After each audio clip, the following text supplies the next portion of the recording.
Bonjour tout le monde. Aujourd'hui, je vais vous parler au sujet du thème de lettres de dénonciation et les contradictions sous le régime Vichy pendant la Deuxième Guerre mondiale en France. Aussi, je vais explorer les causes et conséquences de cette lettre. Qu'est-ce que c'est une lettre de dénonciation? On peut voir une vidéo au fond pendant que j'explique.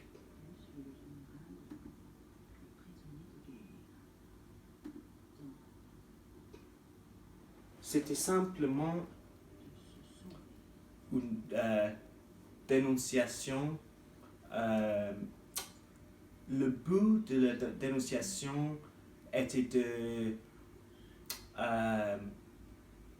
expliquer les choses ou les malfaisances ou des délits, normalement d'un voisin ou une personne que vous connaissez, et pour la plupart, ils étaient anonymes, qui a présenté un problème à le régime.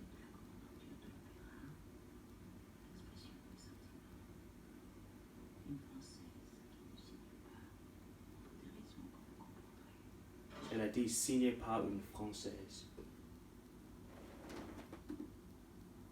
Pourquoi c'était? Malheureusement, je n'ai passé aucun temps en France pendant l'année à l'étranger, mais j'ai choisi ce thème parce qu'elle m'intéresse. Et aussi, on peut voir des liens, des petits parallèles et des similitudes entre la France d'autrefois sous le régime Vichy et la France actuelle. C'est-à-dire la croissance des partis de l'extrême droite et aussi la division de la société française, où on peut voir dans le graphique, ici c'est la France d'autrefois avec la ligne de démarcation, la France libre et occupée, et ici c'est le pouvoir de Le Pen, ici en gris, et à la gauche pour Macron en jaune. Pour moi, il y a des similitudes entre les deux personnages ici, parce que tous les deux s'est caché derrière une masque de respectabilité au nom de les puissances ou valeurs traditionnelles de la France.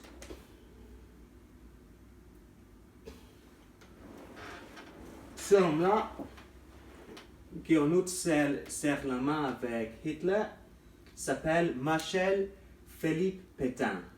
Et au-dessous, pendant son procès après la libération. Dans son discours, le 1er janvier 1942, Marshal Philippe Pétain s'est adressé à la nation française peu de temps après l'entrée des États-Unis dans la Deuxième Guerre mondiale, a rappelé la patrie de ses puissances traditionnelles. Il a aussi répété et réitéré le besoin d'unité pendant que la guerre continuait.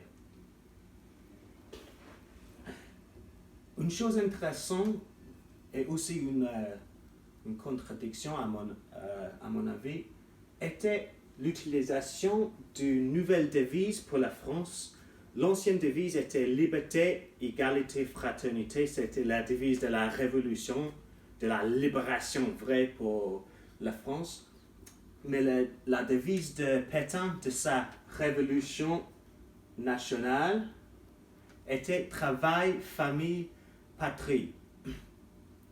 Pour moi, je pense que la raison que Pétain a utilisé une nouvelle devise, simplement est-ce que l'ancienne devise n'était plus valable parce que vraiment la France n'était plus libre.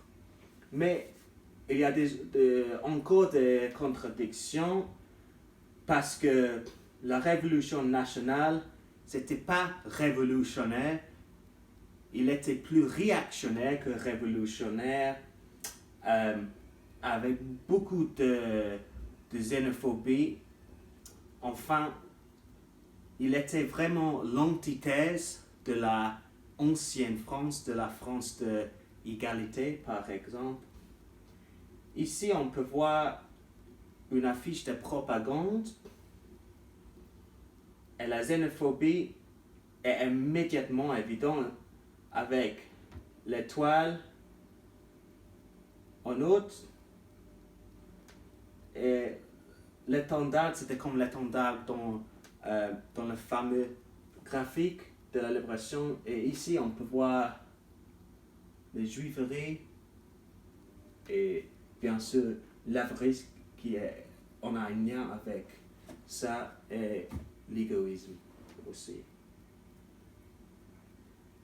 Pendant son discours, il a appelé les détracteurs systématiques. Ils appellent les détracteurs les ennemis de la révolution nationale. Donc, il était vraiment un problème, les lettres de dénonciation. Et en plus, les trafiquants du marché noir, on peut voir encore une affiche de propagande. Maintenant, je vais vous donner des exemples de lettres de dénonciation. Je voudrais que vous lisiez les lettres, et plus important que vous lisiez la fin de chaque lettre, et dis-moi, qu'est-ce que vous remarquez? Will, comment s'appelle la personne qui a écrit ta lettre? Donc, une française et Tom, c'était juste des symboles.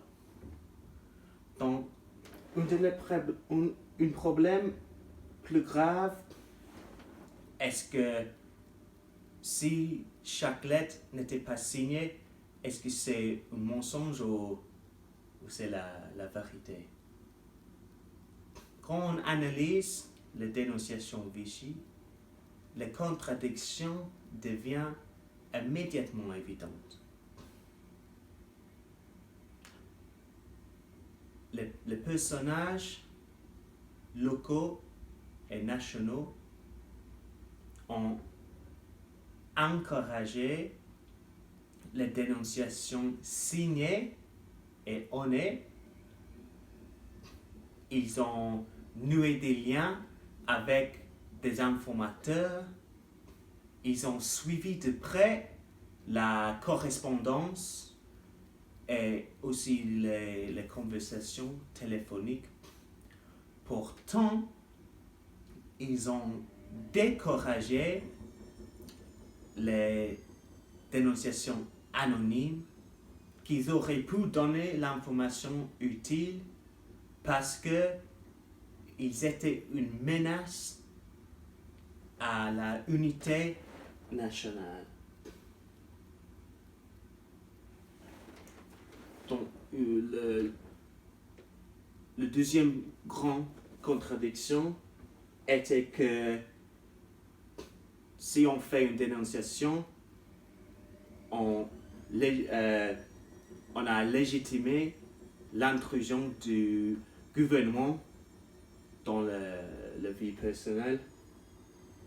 Mais les dénonciations anonymes ont sapé l'agenda moral de Vichy parce que le régime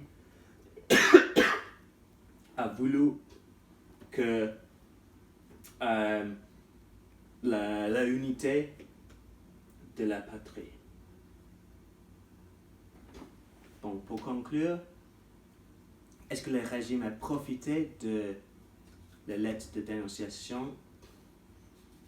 À mon avis, pour la plupart, non. à cause de l'atmosphère clandestine qui a été créée, mais aussi les dénonciations xénophobiques ont vraiment aidé l'agenda politique Vichy. Donc, merci beaucoup à tous. Je vais finir sur les questions, mais pour moi, un thème pour explorer dans l'avenir était l'autre extrémité. Après la libération, les choses qui ont passé étaient vraiment déplorables avec le traitement, surtout le traitement des femmes